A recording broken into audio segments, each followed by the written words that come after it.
क्या है आध्यात्म? दर्शन, चिंतन धारा, विद्या या संस्कृति की परंपरागत विरासत। आध्यात्म दर्शन यानी जीवन का शाश्वत सत्य। मानव जीवन से जुड़े शाश्वत सत्यों को जानिए और समझिए उपासक डॉक्टर सोहन राज तातेड़ से हमारे खास कार्यक्रम आत्मविज्ञान में। आत्मविज्ञान यानी सही दृष्टि, सही सोच। भाई और बहनों, मातृशक्ति को नमन। स्टूडियो में आपका हार्दिक स्वागत है, अभिनंदन है, सत्कार है। आत्मविज्ञान साइंस ऑफ द सोल कार्यक्रम के अंतर्गत हम आपको सही दृष्टि, सही सोच, राइट विजन, राइट थिंकिंग के तहत आपकी जो नकारात्मक सोच है, आपकी जो विशुद्ध विचारधारा है, उसको हम शुद्ध करते हैं, नकारात्मक सोच को सकारात्मक में बदलते हैं, ताकि कि आपकी जो रॉन्ग बिलीफ है, जिसको अज्ञान कहा जाता है, उस अज्ञान को ज्ञान के द्वारा मिटा करके हम आपको सही रास्ते पर लाते हैं, ताकि कि आप अच्छे इंसान बन सको। और ये सारा कार्य हम नए एपिसोड के माध्यम से प्रतिदिन करते हैं। तो आज का हमारा विषय है आत्मज्ञानी की पहचान। भाई और बहनों, बहुत ही सुंदर विषय है। देखिए, मनुष्य 84 लाख जीवा योनि के अंदर निरंतर भटकता जा रहा है, अनादि अनंत काल से भटकता जा रहा है। बार बार जन्म लेना सबसे बड़ा दुख का कारण है। तो इस दुख के कारण, इसका दुख के कारण क्या है इस दुख का? इसका कारण है अज्ञान। देखिए, शरीर और आत्मा दोनों साथ में रहते हैं और ये जन्मादि से साथ में रहते आ रहे हैं। साथ में क्यों रहते हैं? कि दोनों के बीच के अंदर अज्ञान रूपी वेल्डिंग पड़ी हुई है, जिसको कि रॉन्ग बिलीफ कहा जाता है। और जो भारतीय संस्कृति के जो धर्म दर्शन है, जो आत्मा में विश्वास करते हैं, वो सभी जो है अज्ञान में और ज्ञान में विश्वास करते हैं। यानी अज्ञान को ज्ञान के द्वारा मिटाया जा सकता है। जो अज्ञान की प्रतिरोधात्मक शक्ति है, वो ज्ञान है। तो इसका अर्थ क्या हुआ? इस अज्ञान रूपी वेल्डिंग को काटना है, तो उसके लिए हमें ज्ञान रूपी जो आरी की जरूरत रहेगी। और जब ये वेल्डिंग हट जाएगा, तो उसके बाद के अंदर आत्मा अपने मूल स्वरूप सिद्ध बुद्ध मुक्त रूप के अंदर ये मोक्षगामी हो जाएगी। और ये शरीर जो पौद्गलिक है, जो पंचभूतों का बना हुआ है, पृथ्वी, जल, अग्नि, वायु और आकाश, जब ये इससे विच्छेद हो जाएगा, तो विच्छेद होने के बाद में वो पृथ्वी में, जल में, अग्नि में, वायु में और आकाश में मिल जाएंगे और इसको जला दिया जाएगा। तो मुख्य बात क्या हो गई? कि मुख्य बात हो गया कि अज्ञान को हटाना। हमारा आत्मविज्ञान कार्यक्रम का मुख्य उद्देश्य है कि आपके अज्ञान के कारण जो है ये आत्मा दुख पा रही है और ये आत्मा इस शरीर के अंदर लगी। अगर आप शाश्वत सुख चाहते हो, कैसा सुख चाहते हैं? कि हमें इस जीवन के अंदर जो सुख मिलता है वो तो क्षणिक सुख होता है। जो 1 लाख रुपए का फायदा हो गया तो हम सुखी हो गए, और 2 लाख रुपया घाटा हो गया तो हम दुखी हो गए। अगर घर के अंदर जो है किसी पुत्र ने जन्म लिया तो हम सुखी हो गए, और घर के अंदर कोई माता पिता चले गए तो हम दुखी हो गए। लेकिन ये संसार का नियम है, जो आया है वो जाएगा। हर संजोग के साथ में वियोग जुड़ा हुआ होता है। इस सृष्टि में जो कोई भी प्राणी आता है, वह अपनी रिजर्वेशन टिकट साथ में लेकर के आता है। वो निश्चित समय पर अपना अभिनय पूरा करके इस संसार से चला जाता है। ये संसार जो है एक रंगमंच है। तो कहा गया कि रंगमंच यह जगत है और कर्म खिलावन हार, और नाना रूप बनाए के और चेतन खेलन हार। आपने भाई और बहनों कठपुतली का कभी भी डांस देखा होगा, तो कठपुतली बहुत अच्छी नाचती है, नाच करती है, लेकिन उसको नचाने वाला जो है वो धागा है, कोई थर्ड पर्सन के हाथ में होता है, वही इसको नचाता है। तो उसी तरीके से ये हमारा शरीर है, जन्म से मृत्यु तक ये नाचता रहता है। कैसे नाचता है? यह काम मैंने किया, पैसा मैंने कमाया, ये मेरी धन, ये मेरी दौलत, ये मेरा बंगला, ये मेरी गाड़ी, ये मेरा बेटा, ये मेरी पत्नी। इस तरीके से वो नाचता रहता है, मैं मेरा के कह करके, और जीवन भर नाचता रहता है। इसको नचाता कौन है? जैसे कि कठपुतली को नचाने वाला जो धागा है थर्ड पर्सन के हाथ में, तो हमारा इसको नचाने वाला जो धागा है वो कर्मों के हाथ में है। बुद्धि कर्मानुसारिणी, बुद्धि भी कर्मों के अधीन, जैसे कर्म होते हैं वैसी बुद्धि बन जाती है, जैसे कर्मों का उदय होता है, प्रारब्ध होता है, उसी के अनुरूप जो है हमको सुख दुख की अनुभूति होती है। इस दुनिया के अंदर ऐसा कोई भी शक्तिशाली देवता मनुष्य नहीं है जो कि आपका भला कर सके, और ऐसा कोई भी शक्तिशाली देवता और मनुष्य नहीं है जो आपका बुरा कर सके। केवल करने वाले, आपके भला बुरा करने वाले, आपके पूर्व जन्म में कर जो अर्जित कर्म है वो करते हैं, और इस जन्म के अंदर जो कर्म अर्जित करते हो वो अगले जन्म के अंदर आपकी जो भाव कर्म, जो कॉजेज है, भाव रूप में हम अच्छे बुरे भाव डाल करके जैसे कॉजेज डालते हैं, वैसे अगले जन्म के अंदर वो कॉजेज है जाकर के द्रव्य कर्म के रूप में होते हैं, और वो हमें जीवन भर नाच नचाते रहते हैं। इसीलिए कहा गया है, को सुख को दुख देत है, कर्म देत झकझोर, उर्जत सुरजत आप ही ध्वजा पवन के फिर। भाई और बहनों, आपने कभी देखा कि ये भगवान के मंदिर के ऊपर ध्वजा कभी उलझती है, कभी सुरजती, कौन उलझाता है? पवन उलझाती है। उसी तरीके से हमें जो है सुख दुख देने वाले हमारे कर्म ही हैं, इसके लिए कोई दोषी नहीं है। अगर हम किसी को दोषी मानते हैं, ये अज्ञान है, और हम जो है ये मानते हैं कि ये मैंने किया, ये अज्ञान है। कर्ता भाव अज्ञान है, किसी को दोषी मानना अज्ञान है, और इस अज्ञान के कारण ही हमारे ये भाव बीज पड़ते हैं, और वैसे भाव बीज पुण्य पाप के भाव बीज पड़ते हैं, और अलग अगले जन्म में जाकर के ये जो है यही कॉजेज, यही भाव कर्म, द्रव्य कर्म बन के हमको सुख दुख देते हैं। तो मुख्य बात मैं क्या कह रहा था कि अज्ञान है। अब प्रश्न ये है कि अज्ञान पे तो इतनी हमने गहरी चर्चा की, इस अज्ञान को कैसे मिटाया जाए, ये मुख्य बात है। हमने सिद्धांत बताया, हमने थ्योरी बताई है, अब हम प्रैक्टिकल पर आते हैं। प्रैक्टिकल बात क्या है? अज्ञान को मिटाने के लिए आत्मज्ञानी चाहिए।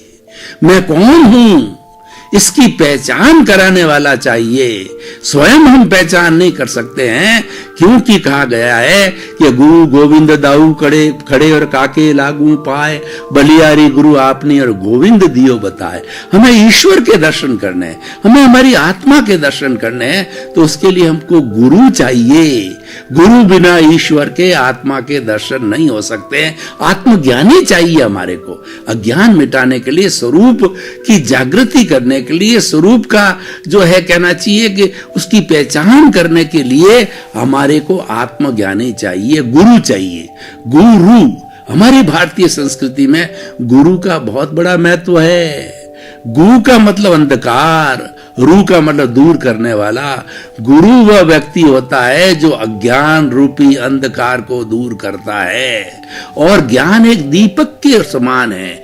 ज्ञान को दीपक की उपमा दी है। घना सदियों का अंधकार और एक छोटा सा जो है वो मिट्टी का दिया जला दिया जाता है, तो वो घना अंधकार जो है, तिमिर है, वो मिट करके और प्रकाश में परिणित हो जाता है। तो ज्ञान प्रकाश है, अज्ञान अंधकार है। उसके लिए उसको मिटाने वाला गुरु चाहिए, और हमारी आत्मविज्ञान की भाषा के अंदर आत्मज्ञानी चाहिए। और आज का विषय यही है कि आत्मज्ञानी की हम पहचान कैसे करें। आपने स्वामी विवेकानंद ने कैसे पहचान की, वैसे आप पहचान कीजिए। स्वामी के विवेकानंद की घर की आर्थिक स्थिति बहुत खराब थी, वो भाई बहन थे, तो उनको 2 जून की रोटी नहीं मिलती थी, और स्वामी विवेकानंद एक बड़ी शुद्ध आत्मा थी, आध्यात्मिक आत्मा थी। तो उन्होंने जब अपनी साधना प्रारंभ की, तो उन्होंने देखा कि साधना को फलीभूत करने के लिए मुझे गुरु की पहचान करनी, यानी मैं किसके पास में दीक्षा ग्रहण करूं। उन्होंने कई गुरुओं को टटोला, लेकिन संतुष्टि नहीं हुई, और जब वो रामकृष्ण परमहंस के सामने आए तो ऐसा लगा कि रामकृष्ण परमहंस को अपना शिष्य मिल गया और विवेकानंद को अपना गुरु मिल गया। प्रथम दृष्ट्वा उन्होंने एक दूसरे की पहचान कर ली।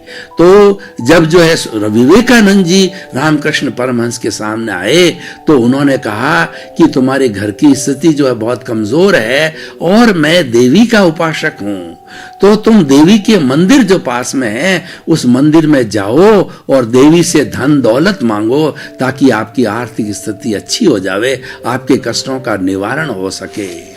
तो उनके कहने के अनुसार जो है स्वामी विवेकानंद जी मंदिर के अंदर गए जो और देवी का जो है इतना जो एनलाइटनमेंट जो है वो दिव्य प्रकाश को देख करके वो अर्थ को धन दौलत को तो मांगना भूल गए और उन्होंने कहा कि hey goddess give me the enlightenment, मुझे तुम जो है वो मुझे आत्मा का ज्ञान कराओ, मुझे जो है प्रकाश दो, मुझे ज्ञान दो, मुझे दिव्य चक्षु दो। वो मांग लिए। जब बाहर आए तो रामकृष्ण परमहंस ने पूछा क्या हुआ?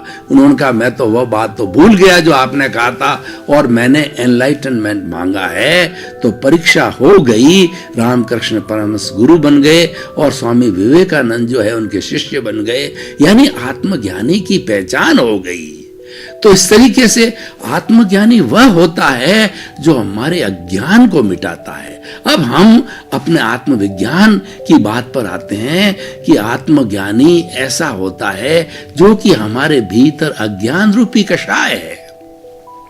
अज्ञान को कई शब्दों से परिभाषित किया जा सकता है।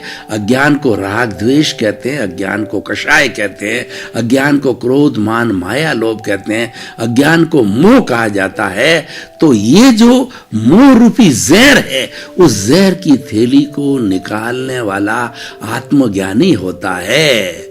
और उसकी पहचान हम कैसे करें? जैसे विवेकानंद जी ने की कि हमको ऐसा ज्ञानी मिले जिसके की ये थैली निकल चुकी है और वह जगत कल्याण करता है, उसके भीतर करुणा का दरिया बहता है। उसकी हम पहचान करें कि वास्तव में सच्चा आत्मज्ञानी कौन है, जो राग द्वेष विजेता है, जो क्षमताधारी है। उसके जहर की थैली निकल गई है। जहर की थैली कैसे निकाल दी जाती है? मैं आपको उदाहरण देता हूं भाई और बहनों।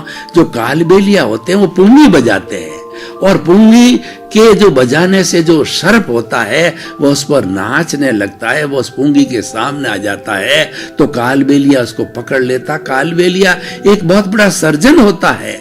कालबेलिया उसके भीतर जो विष की थैली होती है गले के अंदर, वह उस बड़े से बड़े नाग के भीतर विष की थैली को जो है वो काट करके फेंक देता है, उसकी सर्जरी कर देता है। तो जब जहर की थैली चली गई तो वह एक सामान्य रूप से नाग होता है, चाहे बड़ा से बड़ा नाग हो, और फिर उसको रोजी रोटी का साधन पिटारे में बंद रखता है और पुंगी बजाता है और अपने हाथ पे डसाता है। लेकिन क्योंकि जहर की थैली निकल गई तो हाथ पे डसाने से कोई जहर नहीं फैलता है। तो इसी तरीके से आत्मज्ञानी हमारी जहर की थैली को निकाल देता है। हमारे जो दादा भगवान की बात करें वो सर्वज्ञ है और आने वाली 24 के अंदर तीर्थंकर होंगे, वो ऐसे सर्वज्ञ है कि वो 5 आज्ञा के माध्यम से जो है हमको ज्ञान दे करके हमारे जो राग द्वेष है उन राग द्वेष को समाप्त कर देते हैं। हमारे चार्जिंग राग द्वेष को समाप्त कर देते हैं, उस जहर की थैली को फेंक देते हैं और 5 आज्ञा देते हैं कि अब मैंने जहर की थैली का आपका जो चार्जिंग अहंकार है वो तो मैंने काट दिया सर्जरी करके, और मैंने आत्मज्ञानी के मुताबिक अपना रोल अदा कर दिया है और मैं निरंतर तुम्हारा जो डिस्चार्ज अहंकार है ये समाप्त हो जावे और तुम सिद्ध बुद्ध मुक्त हो जाओ, मुक्ति को चले जाओ। तो उसके लिए मैं तुम्हें 5 आज्ञा देता हूं, उसका रेगुलर पालन करो, कभी नहीं भूलना। ये 5 आज्ञा ही भगवान महावीर है, यही राम है, यही कृष्ण है, ये 24 तीर्थंकर है, ये 33 करोड़ देवी देवता है और ये मोक्ष में जाने का एक असाध्य जो है मार्ग है, सुंदर मार्ग है, राजपथ है। तो ऐसे आत्मज्ञानी होते हैं। देखिए आत्मज्ञानी ने हमारे आने वाले समय के जो चार्जिंग यानी जो कि डसने वाला जो जहर था वो तो फेंक दिया, लेकिन हमारे भीतर जन्म जन्मांतर का जो जहर भरा पड़ा है, जिसको कि हम कार्बन शरीर कहते हैं, जिसको हम कॉजल बॉडी कहते हैं, जिसको हम लिंग शरीर कहते हैं, क्यों हम जन्म जन्मांतर से हम घूमते आए हैं और हमको कभी आत्मज्ञानी नहीं मिला। और आत्मज्ञानी तो मनुष्य भव में मिलता है।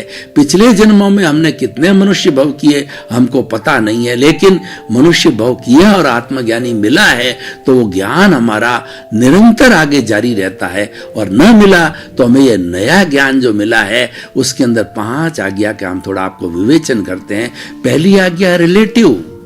रिलेटिव का अर्थ है कोई भी जीवधारी यानी जीवित प्राणी, लिविंग बीइंग, एनिमेट, कोई भी आपके सामने आ जावे तो चाहे मान लो उदाहरण के तौर पर मैं आपको कहना चाहता हूं कि सामने आपको अप्सरा रूपी एक युवती आ गई, तो आप ये चिंतन करो कि रिलेटिव रूप के अंदर ये हाड़ मांस का पुतला है, ये इसकी चमड़ी गोरी है, लेकिन भीतर जो रिलेटिव होने के कारण इसके भीतर हाड़ मांस का पुतला है ये। और दूसरा ये जो है नामधारी है, देहधारी है, जो भी उसका नाम है और देह दिख ही रही है, लेकिन इसके भीतर जो है बहुत बड़ी अशुद्धि दुर्गंध भरी पड़ी है। इतनी दुर्गंध है कि उसकी चमड़ी को अलग किया जाए तो व्यक्ति उसको सूंघ भी नहीं करके बेहोश हो जावे।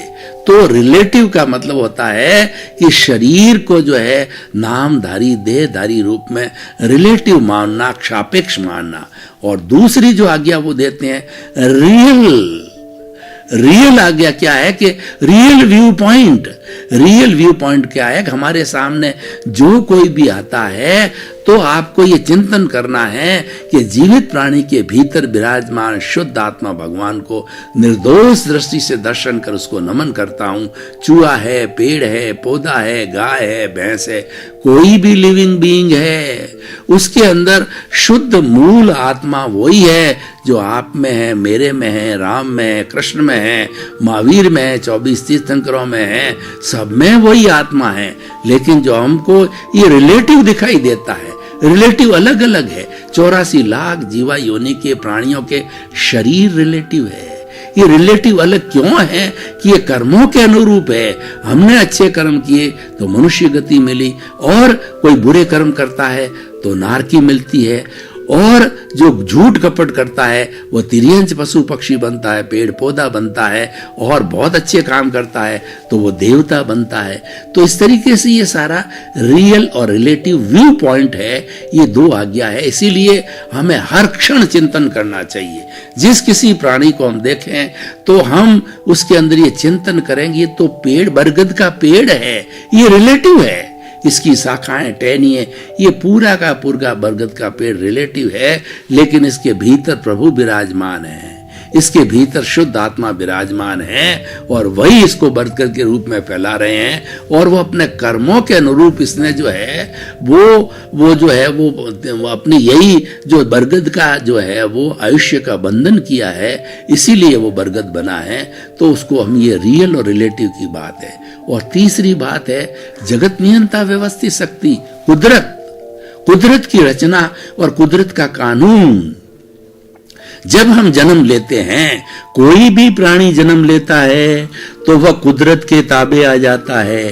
उसके जन्म का जो वपन होते ही, जैसे कि हम माँ के पेट के अंदर जब पिता का शुक्राणु और माँ का अंडज दोनों मिलकर के, दोनों आत्मा हैं, दोनों मर करके तीसरी आत्मा को भ्रूण के रूप में जन्म लेते हैं, एम्ब्रियो के रूप में जन्म देते हैं, उस दिन से हम प्रकृति के ताबे आ जाते हैं। हमारा सारा संचालन पंचभूतात्मक पृथ्वी करती है। पृथ्वी, जल, अग्नि, वायु और आकाश, इन 5 भूतों से हमारा जन्म होता है, पोषण होता है, और जीवन भर पोषण होकर हम इसी में विलीन होते हैं, उसके ताबे आ जाते हैं। और कुदरत की रचना ये अलग व्यू पॉइंट है, उसकी गहराई में नहीं जाता।